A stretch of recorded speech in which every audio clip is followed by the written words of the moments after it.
Ce matin, mon chien m'a regardé d'un air stupéfait et effrayé.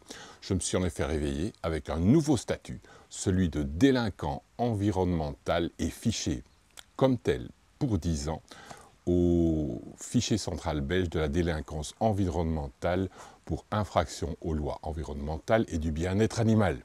Mon crime, avoir pénétré sur un chemin communal en lisière d'une forêt avec mon véhicule aménagé. Moi c'est Patrick, et ça c'est Sir Alfred, un Defender TD4 acheté en 2022. Ah, et voici Néron, mon fidèle compagnon à 4 pattes qui assurera ma sécurité. Alors, bienvenue sur Belgica Around the World.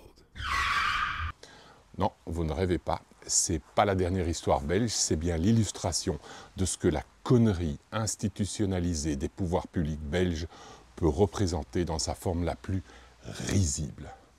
Or donc, je me rends en touriste dans la commune de Jalais, en Belgique, avec mon véhicule aménagé, non pas un énorme mastodon genre camping-car, mais avec Fred, mon Land Rover, équipé d'une tente de toit. À la lisière de la forêt, j'aperçois une route empierrée, à l'entrée de laquelle, contrairement à la majorité des chemins environnants, il n'y a aucun panneau d'interdiction de stationner, ni de circuler, juste une barrière largement ouverte et un panneau nous invitant à nous comporter en invités.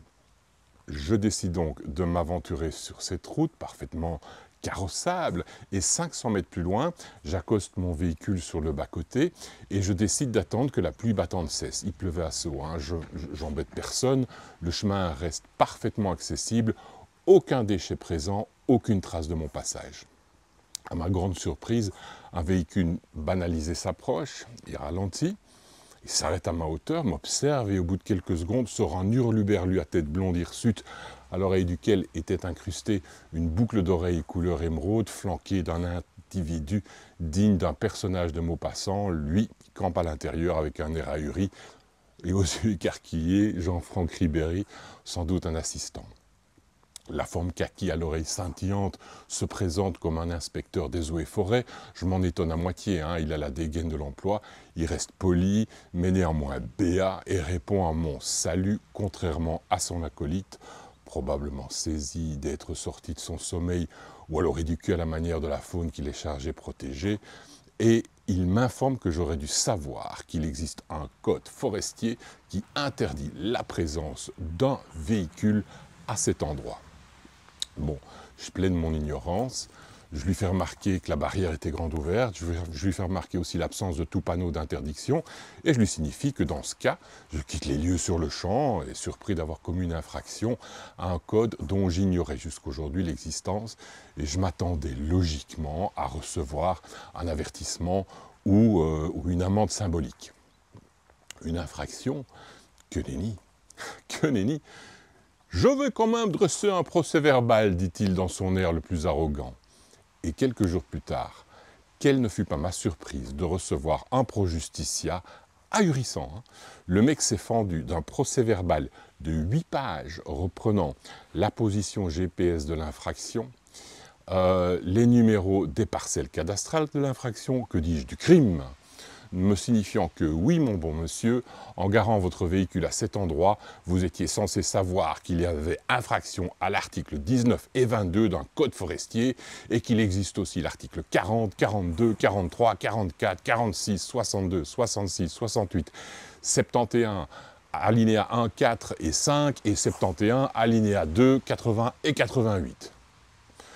Je suis, paraît-il, aussi censé savoir que je suis passible d'une amende administrative conformément au titre 5 et 6 de la partie 8 du livre 1er du Code de l'environnement.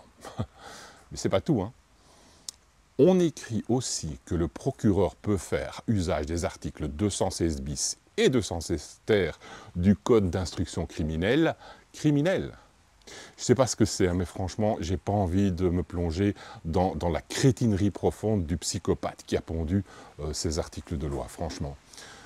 Donc, pour avoir garé mon véhicule en ce lieu, ce document m'informe que je suis désormais enregistré au sein, je cite, du fichier central de la délinquance environnementale, et ce pour 10 ans.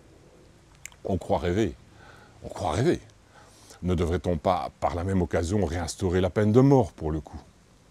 Mes amis, Je viens de passer 15 jours en France où j'ai pu bivouaquer sans aucun souci dans des parcs naturels, où même si le bivouac et le camping sauvage sont interdits, les autorités font quand même preuve d'une certaine souplesse et de tolérance lorsqu'on respecte l'environnement, qu'on se montre discret, que l'on ne laisse pas des déchets.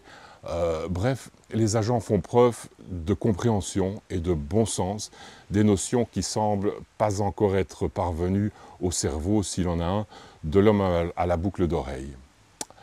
Pour être d'accord avec les troupeaux, il n'y a pas besoin de cerveau, il suffit juste d'avoir une moelle épinière. En attendant, eh bien me voici fiché pour 10 ans, s'il vous plaît, comme criminel contre l'environnement et le bien-être animal. Or, il faut savoir qu'en Belgique, ça vous interdit d'acheter des animaux domestiques, comme des poules ou même des poissons rouges. Non, non, ce n'est pas une histoire belge, je vous jure, c'est véridique. Mais bon, on peut en rire, quoi. Donc voilà comment, en vous garant en lisière d'une forêt, vous devenez officiellement la terreur des poulaillers et des poissons rouges pour avoir peut-être dérangé le sommeil d'un sanglier ou d'un hibou. Je n'ose même plus regarder mon chien en face.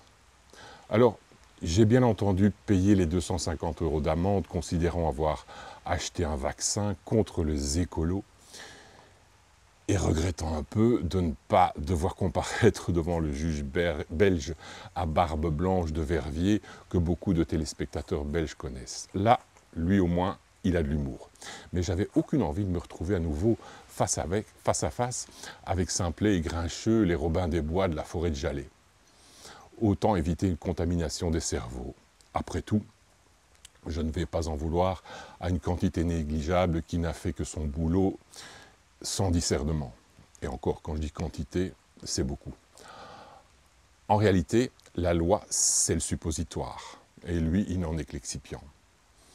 Je pense que j'y gagnerais à me convertir en dealer à Charleroi ou à Namur, parce que là, on peut vendre de la merde au grand jour et au vu et au su des autorités sans être considéré comme délinquant. On du shit de la Serha, si tu veux, on a de la frappe. Mais t'as 13 ans. T'inquiète, cousin. Allez savoir pourquoi. En tout cas, je vous demande de liker cette vidéo et de la partager un maximum pour que d'autres ne se fassent pas avoir. Je pense que c'est vraiment déplorable. Laissez-moi vos commentaires et je serai curieux de les avoir. Allez, à la semaine prochaine.